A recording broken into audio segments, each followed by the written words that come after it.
Hello, Sanbonani Tumelang Molweni. Welcome to #Asati Reviews. My name is Asati Nzelu, and in this video, I'll be doing a film review of the movie Losing Lerato 2. The executive producers are Kagiso Mudupi, Rashaka Mofe, and Mayenzeke Baza. The director is Zolani Pagate. The writer is Kagiso Mudupi and Ricardo Arense. The cinematographer is Rangwetsane Mapike, and the main characters are Kagiso Mudupi as Tami, Nefisa Mkabela as Lerato, and Samela Kelboy as Tando. I have decided to title the movie To Dance with My Father Again.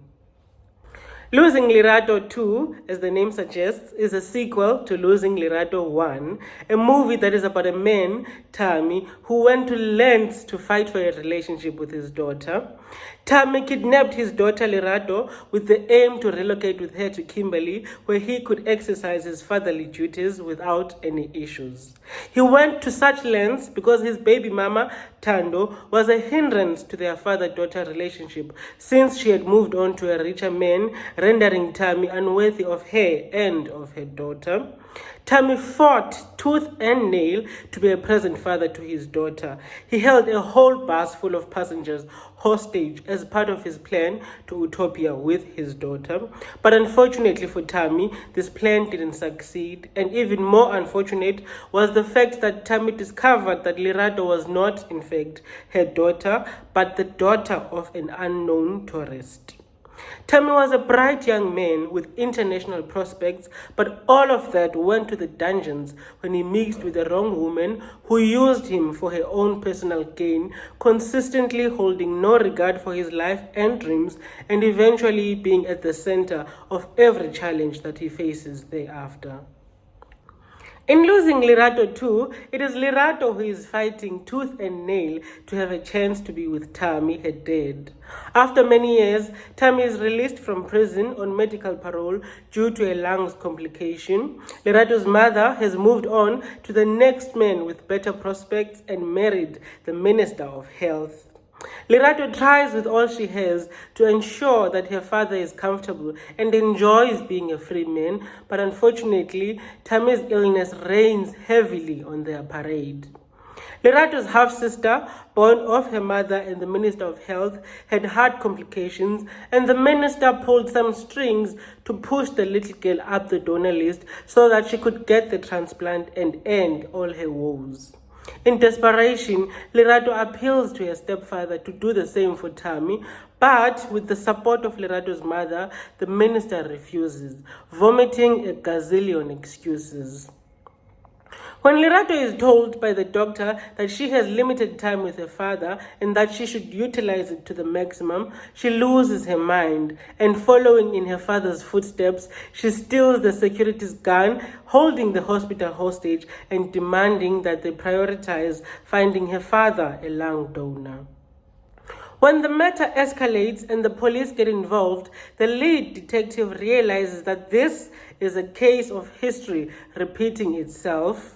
The detective sympathizes with Lerato and orders her policemen to be as delicate as possible. The minister, being under pressure from both the president and his wife, decides to call in a few favors to get a lung donor for Tami expeditiously. And just as the rainbow begins to shine on Lerato's gloomy sky, an irrational policeman causes an eclipse as he panics and shoots Lerato, ending her life. Tami is distraught as his daughter is ripped from his arms yet again.